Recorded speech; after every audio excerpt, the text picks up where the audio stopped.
The issue of Niger, the security of Nigerians or our territory.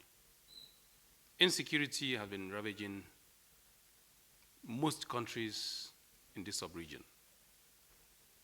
And therefore, Nigeria is not insulated. But I want to assure you that in the neck, decisions were taken to ensure that we strengthen our securities and ensure that Nigerians are safe. And then we have a robust economy. Decisions to ask of whether there's army being deployed to Niger already, that we didn't discuss at NEC. So I can't give you any answer to that, and I will not imagine any response to that question. Then, on the issue of climate change is a reality. NEC recognized that, Nigerians recognize that has come to stay. What are states doing to mitigate against the effect? Every state is affected. And let me tell you, before any palliative or before any assistance comes from any donor agency or federal government, every state makes effort to ensure that we take the peoples off harm's way. Usually, state governors or state governments, through SEMA or dedicated committee, usually relocate all those that are on floodplains to higher ground and will provide succor for them. So for those that are yet to submit their requirements or data, like I said, the committee or teams have been set up by the Office of the Vice President to visit every state to confirm the data submitted and authenticate them so that quick action or response or assistance can be rendered to them. No state does not have, no state or no state governor will not have the interest of his people at heart. So, yes, there are some states that have not submitted, quite what is desired, but it's not for me to mention them here.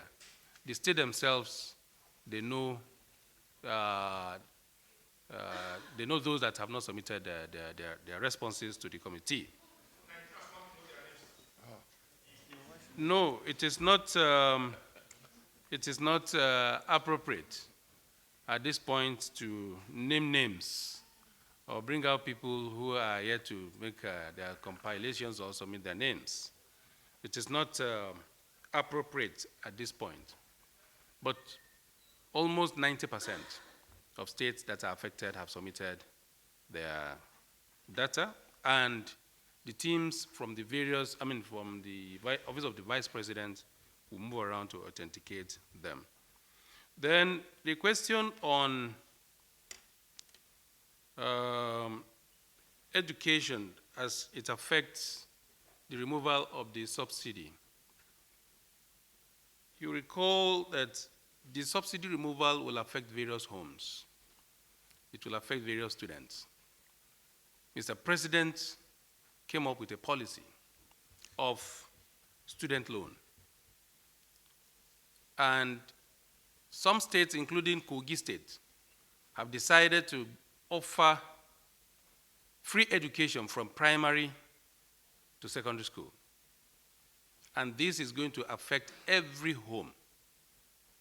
Like in Kogi State, no one single parent, whether you are affected by the subsidy, almost everybody is affected by the subsidy, but every single home has students, from primary 1 to class 6, from JSS 1 to SS3.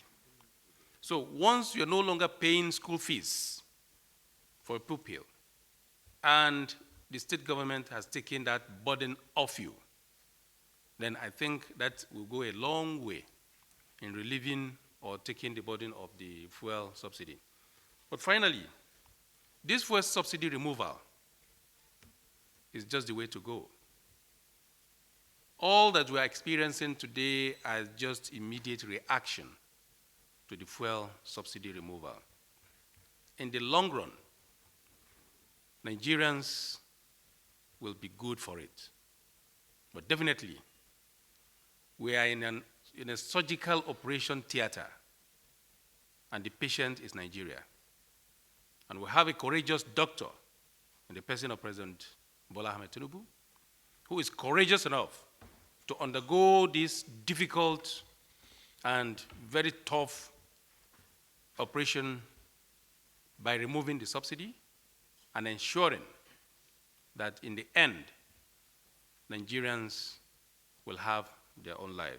So we just have to cooperate and pray for Mr. President, pray for this country, that in the end, the desired goal will be reached. Thank you, and God bless you. Mine is